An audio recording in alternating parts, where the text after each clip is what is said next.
డెలికేట్‌గా పెంచి ఇవాళ స్కూల్ లెవెల్‌లోనే పిల్లలు చెడిపోయే స్కూల్ ఇప్పుడు కొన్ని స్కూల్స్‌లో బద్నాం ఉన్నాయి. పేరు చెప్పొద్దు. ఎందుకు చెప్పాలి? 10థ్ క్లాస్, 9థ్ క్లాస్‌లే డ్రగ్స్ దొరుకుతున్నాయని కొన్ని హైదరాబాద్‌లో అవునండి. ఇంటర్నేషనల్ స్కూల్‌లకు పేర్లలో చెప్పుకుంటున్నారు. మరి అది ఎంత అసలు నిజం అనేది డాక్టర్లు సైతం కూడా అడిక్ట్ అవుతున్నారండి. రీసెంట్‌గా మరి నిన్న కూడా అది మన సోషల్ రెస్పాన్సిబుల్, పేరెంట్‌గా సోషల్ రెస్పాన్సిబుల్, హ్మ్. ప్రజలలో కూడా రెస్పాన్సిబుల్. సోషల్ మీడియా మీ ఛానల్స్ ద్వారా కూడా అవేర్ చేయాల్సిన అవసరం ఉంది. హ్మ్.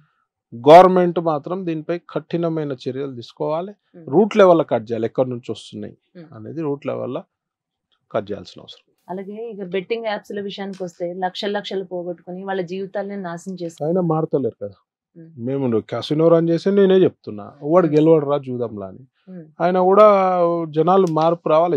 ఇవన్నీ సోషల్ సెల్ఫ్ రెస్పాన్సిబిలిటీ ఉండాలండి. హ్మ్. హ్మ్. లిమిటేషన్స్ ఏడు వరకు పోవచ్చు, ఏడు వరకు పోవద్దు అనేది మనకే తెలిసి ఉండాలి. హ్మ్. మన లిమిట్స్ మనకు తెలిస్తే డెఫినెట్‌గా మంచిగుంటది. ఇయాల స్పోర్ట్స్ బైక్ ఇచ్చిర్రని చెప్పి 200 స్పీడ్ పోతే ఏమైతది? యాక్సిడెంట్ అయితది. హ్మ్. హ్మ్.